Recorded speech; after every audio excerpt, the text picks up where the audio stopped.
తెలంగాణ రాష్ట్రంలో సంచలనం సృష్టించిన ఫోన్ ట్యాపింగ్ కేసులో బీఆర్ఎస్ అధినేత మాజీ ముఖ్యమంత్రి కేసీఆర్ కు సిట్ నోటీసులు జారీ చేయడంపైన తెలంగాణ రాష్ట్ర వ్యాప్తంగా రాజకీయ వర్గాలలో ఆసక్తికర చర్చ జరుగుతుంది.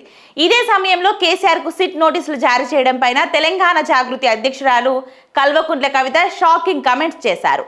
కేసీఆర్ కు నోటీసులపై కవిత ఓ పక్క బీఆర్ఎస్ పార్టీని తుర్పరపడుతూనే మరోవైపు కేసీఆర్ కు నోటీసులు ఇవ్వడం పైన ఆమె తీవ్రంగా స్పందించారు. ఈ నోటీసుల వెనుక రాజకీయ ప్రయోజనాలు ఉన్నాయని కవిత అభిప్రాయపడ్డారు.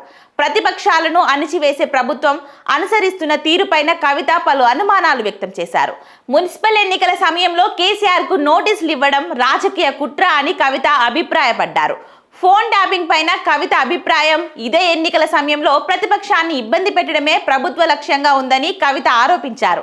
సిట్ విచారణ సీరియస్ గా సాగడం లేదని సందేహం కూడా ఉందని కవిత పేర్కొన్నారు. ఈ ఎంక్వైరీని ఎప్పటి వరకు పూర్తి చేస్తారో చెప్పాలని కవిత ప్రశ్నించారు.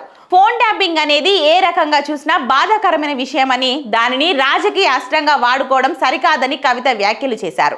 ఇక కేసీఆర్ కు నోటీసులు ఇవ్వడం పైన, సిట్ తీరుపైన, ఎన్నికల సమయంలో ప్రభుత్వం అవలంబిస్తున్న విధానాలపైన కవిత ఘాటుగా స్పందించారు. మున్సిపల్ ఎన్నికల సమయంలో ప్రతిపక్షం పైన ఒత్తిడి తెస్తే ఎన్నికలపైన ఫోకస్ ఉండదని, అధికార పక్షం ప్లాన్ చేసిందన్న అభిప్రాయాన్ని కవిత వ్యక్తం చేశారు.